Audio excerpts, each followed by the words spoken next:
Hello नमस्कार मित्रांनो, जलसंपदा विभाग भरती रिलेटेड ऑथेंटिक अपडेट्स पाहण्यासाठी मित्रांनो आत्ताच आपल्या चॅनलला सबस्क्राइब करून घ्या। तर WRD भरतीचा जो रिझल्ट आहे तो कधीपर्यंत लागेल याविषयी मित्रांनो आजचा आपला व्हिडिओ होणार आहे। आजच्या व्हिडिओमध्ये संपूर्ण माहिती तुमच्यासोबत शेअर करणार आहे।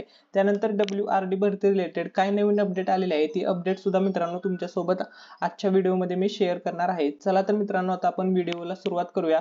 जर तुम्ही चॅनलवरती नवीन असाल तर व्हिडिओला लाईक करायला विसरू नका आणि मित्रांनो चॅनलला सुद्धा सबस्क्राइब करून घ्या आणि हा व्हिडिओ तुमच्या सर्व मित्रमैत्रिणींसोबत शेअर करायला विसरू नका।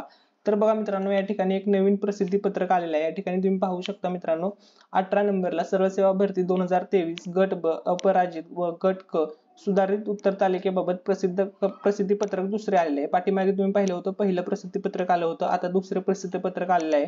तर यामध्ये काय दिलेलं आहे ते बघा। जलसंपदा विभागांतर्गत गट ब अपराजित व गट क संवर्गातील परीक्षा 2023 याकरिता एकूण प्राप्त 6827 आक्षेपांबाबत टाटा कन्सल्टन्सी सर्व्हिसेस या कंपनीच्या तज्ञ समितीमार्फत कार्यवाही करण्यात येऊन त्यातील 82 आक्षेप हरकती वैध ठरवण्यात आलेल्या होत्या।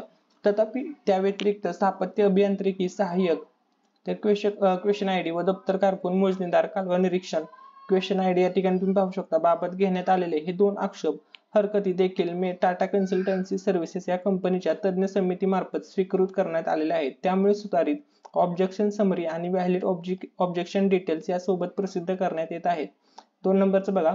टाटा कन्सल्टन्सी सर्व्हिसेस मार्फत दिनांक 23 फेब्रुवारी 2024 रोजी स्थापत्य अभियांत्रिकी सहाय्यक परीक्षा दिनांक 29/12/2023 सत्र 2 व दप्तर कारकून मोजणीदार व कालवा निरीक्षक परीक्षा दिनांक 2/1/2024 सत्र 3 मधील उमेदवारांना त्यांची लॉग इन आयडी व सुधारित HTML लिंक पोस्ट ऑब्जेक्शन म्हणजे सुधारित उत्तर तालिका उपलब्ध करून देण्यात येत आहे।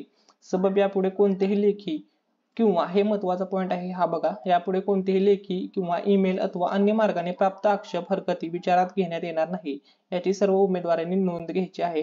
तर बघा हे आहे मित्रांनो objection summary report for water resources department recruitment exam 2023।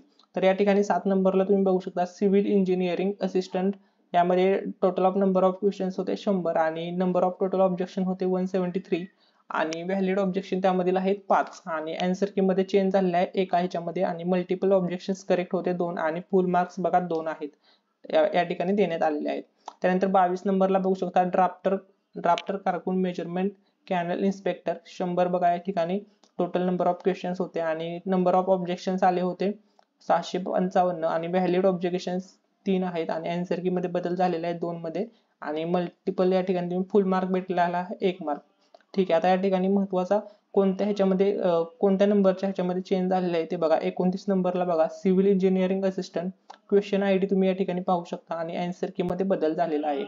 त्यानंतर 60 नंबरला बघा ड्राफ्टर कारकून major canal inspector question ID बघा 63 0 68 0 53 72 87 ही क्वेश्चन आयडी आहे आणि याचा ऍक्शन बघू शकता आन्सर की मध्ये चेंज झालेला आहे। तर आता महत्त्वाची ही अपडेट होती आणि हे नवीन प्रसिद्धी पत्रक आलेलं आहे आणि आता महत्त्वाचा मुद्दा आहे की तुमचा रिझल्ट कधीपर्यंत लागू शकेल। तर असं सांगण्यात आलं होतं की फेब्रुवारीच्या लास्ट वीक मध्ये तुमचा रिझल्ट लागणार होता, परंतु मित्रांनो बघा आज तारीख आहे 24 म्हणजे 29 दिवसाचा 28 ते 29 दिवसाचा फेब्रुवारी मंथ असतो म्हणजे लास्ट वीक मध्ये सांगितलं होतं। परंतु मित्रांनो तुम्हाला सरासरी जर सांगायचं झालं तर तुमचा जो रिझल्ट आहे मित्रांनो तो 1 मार्च ते 5 मार्च या दरम्यान तुमचा रिझल्ट नक्की जाहीर होईल। काही डाऊट असेल तर तो तुम्ही कमेंट मध्ये विचारा। थँक्यू सो मच, धन्यवाद।